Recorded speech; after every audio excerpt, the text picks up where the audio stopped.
So the Congress continues to insist they want to return to the ballot paper for voting.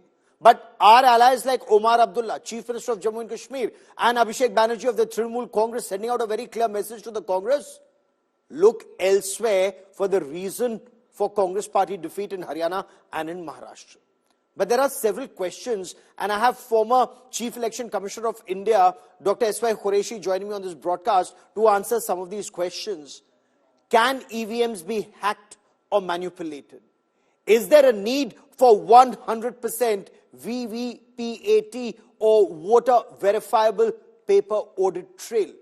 Does the last hour surge in several states, as alleged by the Congress and some opposition parties, indicate manipulation? And is it time to return to the ballot paper? You just heard Pramod Tiwari of the Congress party saying, return to the ballot paper.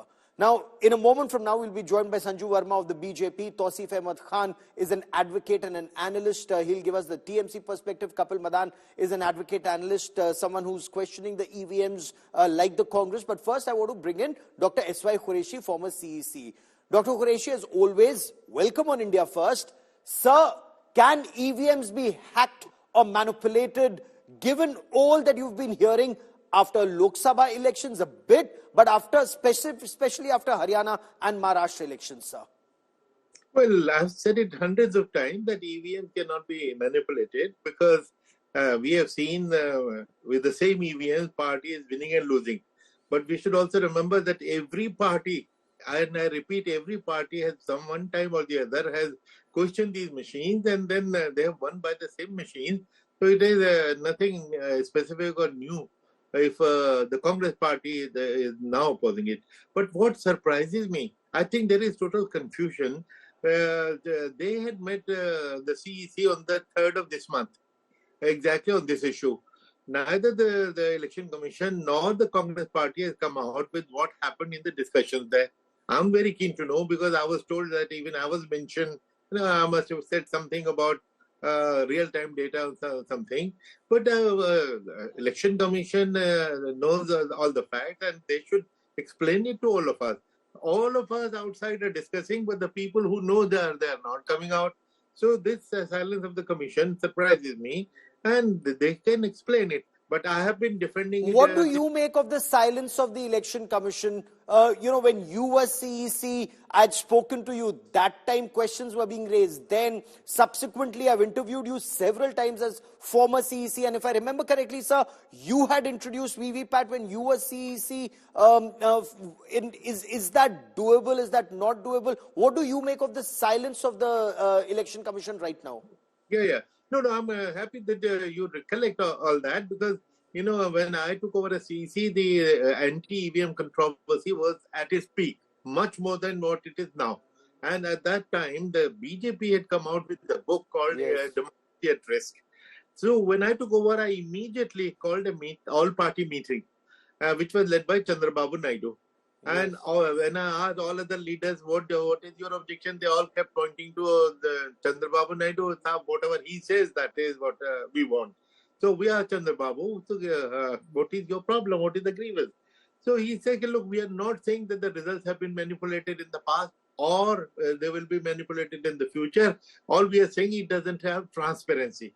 Meaning thereby, when you press a button, the vote goes into a machine. Whether it is going to the right place or not is not transparent. So I said, what is the solution you suggest? He said, a voter verifiable paper audit trail, which is a printer. And on a printer, there is a screen on which you can see for yourself that this is the candidate you had voted for. So that means voter verifiability has happened. And then a slip gets cut and goes into the box, which is a paper audit trail for the future. So believe me, in the same meeting, we decided that it's a very reasonable suggestion, and we decided we'll go for the VVPAT. Now the controversy which has been going on, how many VVPATs to match with the machine? Yes. The lakhs and lakhs have been compared, and they have all matched. Right. At the same lakhs time, and lakhs have been compared. They've all matched, you say. Dr. Quraishi, let me put another question to you, sir. In April this year, Justice Deepankar Datta and now Chief Justice of India, Sanjeev Khanna, they ruled, and I want to quote just that one portion. The Honorable Bench ruled, we've discussed elaborately all protocols and technical aspects. We reject all pleas. All pleas rejected. Blindly distrusting a system can lead to unwarranted suspicions. Sir, now I want to come to the point. Can there be, and you've said lakhs and lakhs of VVPATs have been compared. Do you agree with the demand that there should be 100% VVPAT verification, or is that unviable as the Supreme Court said? Yeah, number one, yeah, that is what I was coming to. That now the demand is whether 5 machines per assembly constituency, which is the norm now. There are 200 to 300 polling booths in a assembly constituency, of which 5 are counted as per the Supreme Court order. So they are randomly selected. There I suggest an improvement. Instead of randomly suggesting, let ask the 2 top runners up to pinpoint 2 machines each which they suspect. And I will give you an analogy of cricket. In the DRS system, Yes. if 10% LBW decisions have to go upstairs, you will get nothing. Only the suspected LBW decisions that are referred to. So if only the suspect machines are counted, so instead of 4, you will be 5, you will be counting only 4, at least there will be satisfaction that the suspicion has been answered. And the fact that they are asking for return to the ballot paper, I would like to remind them that only 4 or 5 months ago in Chandigarh, only 40 or 44 ballot papers were used, and there was a whole lot of hera-peri happened in front of everybody and the cameras, and it had to go to the Supreme Court. If we go to the ballot paper, will everything be fine? I think that is something. That's a very interesting point. That's a very interesting point that you've raised. And in Chandigarh, in front of full TV cameras, there was hera-peri when ballot papers were used. So ballot papers means return to hera-peri. But there's one more thing. Does the EVM and the VVPAT, now is that completely tamper-proof, and is that, in your appreciation, actually an India success story, Indian technology success story that our political leaders are actually running down? Yes, correct. Because I've heard many political leaders saying that even America doesn't use, so why do you use? Now, factually, this is incorrect, because America uses actually more than 10,000 systems, because they have 10,000 local bodies who conduct the elections, and thousands of them use EVMs of different kinds, and thousands of them do not.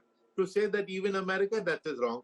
They also mentioned Europe, that 4 countries had introduced EVM and then they withdrew. But there also, they don't know that it was the same machine made in Netherlands, which was found defective. Its signal could be read outside the room.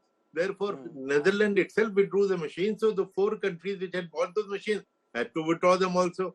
And then they talk of German Supreme Court. So, this is a very ill-informed debate. I'm surprised after all this year. There are certain improvements required about the number of. I would even say, the public trust is so important.